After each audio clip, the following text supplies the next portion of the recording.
Okay, I'm hanging on. Okay. Barely. You're on. You've called it busy, but it's stunning. It just whirls. It's fantastic. Oh, thanks.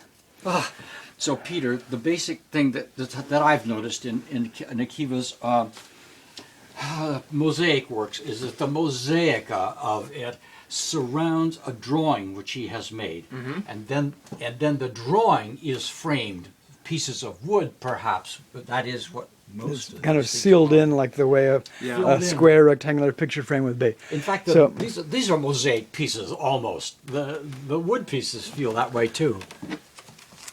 Okay. Okay. Now, can you see that? Yeah, yeah. Grab this other one underneath. This is actually a sharper image here. So when a nephew of mine was visiting in early September, and his companion, and they actually couldn't figure out what was going on until I showed them the photo, and then it all made sense to them. So this is, I don't know if this was taken by Primo Levi, but it likely may very well have been. So you see him seated on this like pinnacle of rock, several thousand feet below him. Yes. So we've got, in my drawing, so here's his head. Yep. The backpack would be here. There's Oh this, yes. the strap. There's a loop. Right. The loop on the backpack. His knees. In lieu of his hands, I did I think a- of South American literary magic realism, a horse's head because of his love of horses and other animals. I love it. And in lieu of his boots, of his feet and all that, well, we've got an argfish here. You've got an argfish. And we have, what I ended up doing was, I went through some different sketchbooks and old sketches from hikes and this and that. There were there were like 5 sections of hikes I took with Reiner, or a hike in 2009, Commonwealth Basin. Flowers, the birds, the cow. Where's the cow? I thought I had pulled that out. Flip that around. Well, there's the postcard. I might have gotten this in Britain years ago. It's like 1920s or 30s vintage. A farmer with a cow. Huh. So there's the cow right there, here. Oh, thank you. I think these 2 people were my 2 oldest nephews when they visited Seattle around 1991. We took a walk around Green Lake. This here was a sketch which was unfinished of the Big 4 ice caves from a hike with Beth Harris and Devora around 1990.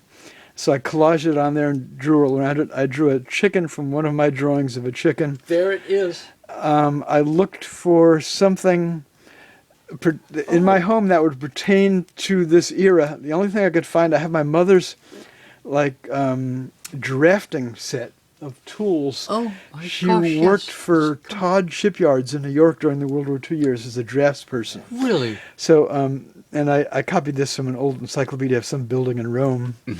And this here was from just like a simple line sketch I had done on a hike with a friend in Scotland in 2015 along the Scottish coast that had, it was very simple abstracted drawings. I added color to it here. Yes, yes. But Sheep they were and like cattle? seagulls and sheep. Yes. And 2 more seagulls, another one here, and it was like kind of cliff. So I put this all together.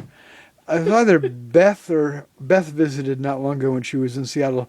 I think she was the one who described it as, maybe it was Reiner. He also saw it. It's kind of like, the whole thing is kind of like a journal in and of itself, which I thought was a good description for it. Yes. So, I love this rock. so now look at the photo again. Yeah, yeah. So I did the sky from here going all the way around, down to here, and this area here is really different than any of the mosaics because I used, it's almost entirely rocks. Yes.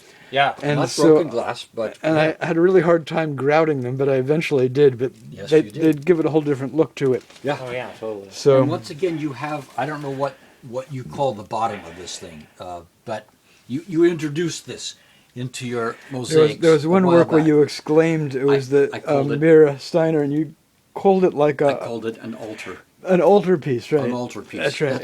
Yeah. Altarpiece. That's Right. right. I did say that. So I've done that in the last several mosaics on the shelf on the bottom. Yes. So now who is this again in this photo? This is Sandro Delmastro, Okay. the fellow who was Primo Primo Levi's Levi's chemistry studies classmate who But now, did taught him he- about hiking in the outdoors And and did stuff. Did he survive? No. He did not. So at the end of the chapter, he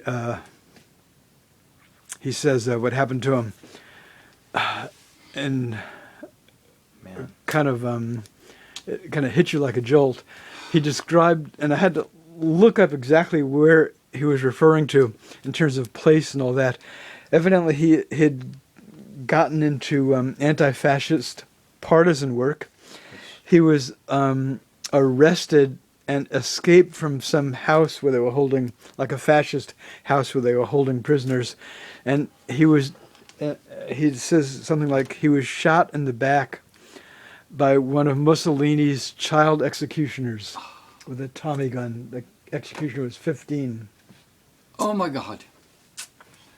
So, I love this piece. oh, thanks. Yes. I just love seeing the way you've pulled from the real photograph this craziness. I mean, I love it. It is. It is. It explodes. It's an explosion. I think it's. I The, love how this figure and this figure, Oh, there's actually no relation, but thanks for bringing that up. but they might, but they're not the same figure.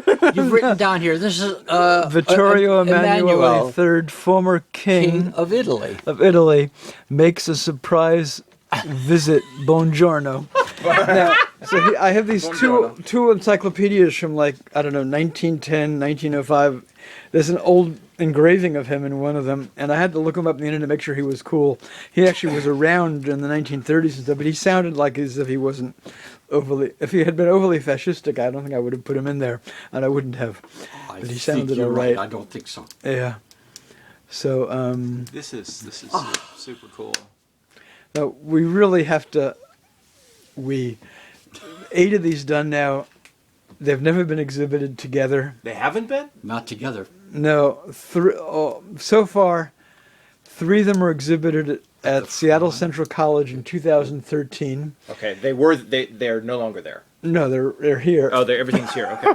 Everything lives 2 of them were exhibited at the Hillel Jewish Student Center by campus in same time period, spring of 2013. One of them was on display for 2 hours at Seattle U last January. 2 hours. Actually, 2 of them were. The one of my great-grandmother and the one of Père Jacques, the priest, the French priest. And this one has never been seen aside from like half a dozen people who've seen it here in my apartment. Oh, okay. This is getting almost 8 minutes. I'm going to turn this off. Thank you. Oh, Thank yeah. you. Yes. I want